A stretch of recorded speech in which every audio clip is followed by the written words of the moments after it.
Well, David Mencer is the spokesperson for the Israeli government. Loads to talk about because there's been so much that has gone on in the last while. David, you're very welcome to the programme. Good to be with you.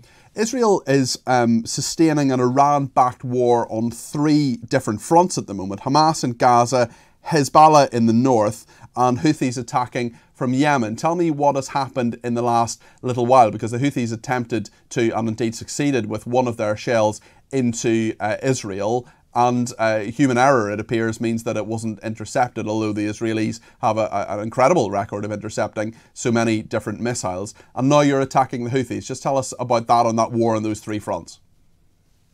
Well, thanks very much, Peter. Look, at 3 a.m. on Thursday night, early Friday morning, I myself, my wife and my kids were woken up with a huge explosion at about 3 a.m.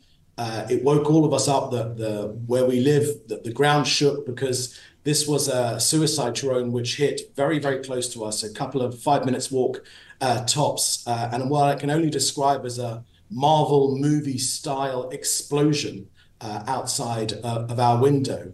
Look, these Houthis, they're a terrorist organization here, obviously, but they're also a terrorist organization in the UK. We calculate that we're actually under attack from the Iran axis of terror on 7 fronts. Let me go through them. You're right to mention Gaza, of course. Also, Hezbollah, also Iranian terrorist organization on our north. In Judea and Samaria, the West Bank, also being attacked there. From Yemen, as you talked about, these Houthis in the Red Sea, from Iraq as well, from Syria. So we calculate it's a 7-front axis. Look, Iran is our enemy. They see us as a small Satan, but we're only a stopgap on the way to the UK and the US and the rest of the free world. So no one should have any sort of idea that this is just an enemy we're facing. They're trying to defeat us, but only en route to defeating you. That's very important to understand.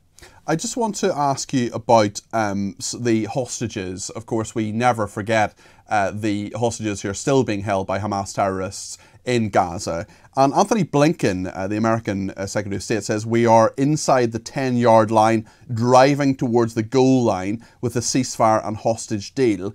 I wonder if Israelis believe him. There have been previous sort of false dawns on this. Of course, a number of hostages have thankfully come back to their families. But in terms of a deal, in terms of getting the remaining hostages back, and let's remember that Hamas terrorists are holding elderly people, they're holding children, they're holding women, and they're using rape as a method of war, which is just absolutely horrendous and to be totally condemned.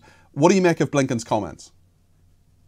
Well, Peter, 250 of our hostages were taken on the 7th of October. We managed to secure the release of about half of them. There are about 120 hostages, some dead, unfortunately, already killed by Hamas, and but some, hopefully, please God, still alive. Look, it's one of our main war aims to get these people home. All of us here in Israel are praying and doing whatever we can to get these poor people home. But I must tell you that again and again and again, it's been Hamas that has walked away. But the only thing which makes them look at this issue seriously, the only thing is harsh military pressure against this terrorist organization. That focuses their minds. That if nothing else, they want to save their own skin. They want to remain in power. That is not going to help them, because we're going after them and we will destroy this terrorist organization and we will get all of our people home. So, I'd love to say that we're optimistic here. The Prime Minister wants a deal. All the government wants a deal. All of the people here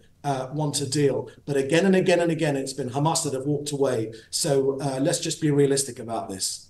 It's interesting because there's a huge trip this week, obviously, with Netanyahu and so on. Very, very interesting that he will be in Washington this week. What's the goal of the trip? And do you fear that US support, which has obviously been so strong for such a long time, is perhaps wavering, especially when it comes to Israel's actions in Gaza?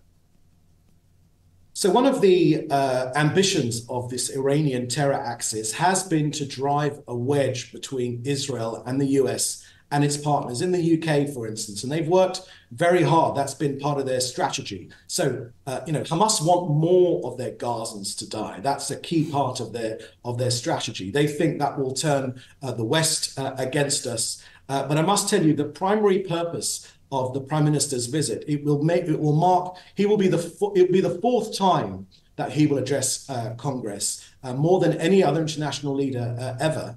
But the most important point is, as I've said before, is that Iran are after us, but it's only a stopgap on the way to the US and the UK. No one should be under any illusions of that fact. So the point of this visit is to remind our partners in the US and to the rest of the free world that we're facing this Iranian terror here, but it's also your enemy as well. They think that if they can defeat us, that'd be one step closer to defeating the West. They're a genocidal, fascist-style regime in Iran. They've got their proxies around this region. Any country they enter, Lebanon's a good example, becomes a failed state almost immediately. So the point of the visit is to shore up that relationship with the US. It's our most important partner. We're incredibly grateful to the US and to the UK as well for everything they've done to fight off the Houthis, and France as well, who fought off the Houthis with their naval strategy in the Red Sea. But that's the key point, is to shore up that all-important relationship with the US. I wonder what you believe a Trump presidency would mean for Israel, and specifically for the Israeli war with Iran and its proxies.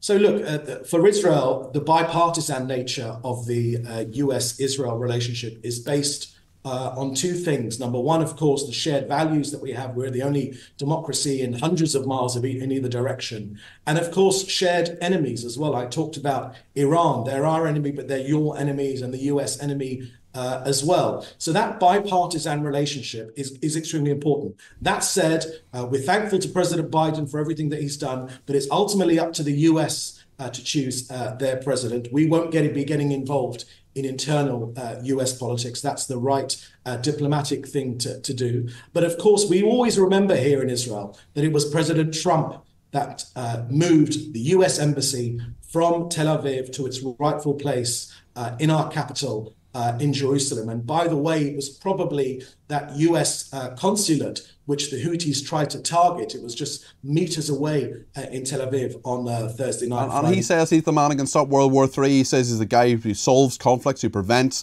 and stops wars. Do you think he could be a useful ally in trying to stop the conflict that's happening in Israel and Gaza at the moment and beyond? Look, politics apart, I think the majority of Americans, in our latest estimates, 80% of the Americans and the American people are with us because they understand that we're on the front line of this enemy of civilization. We're seeing them down. It's very hard work. It's a tough war, almost coming up to 10 months now. Not a war that we wanted, a war that we expected, but we are winning, and this enemy will be defeated. And whoever takes over in the White House in January next year, we'll work with them because that's the right thing to do for Israel's people.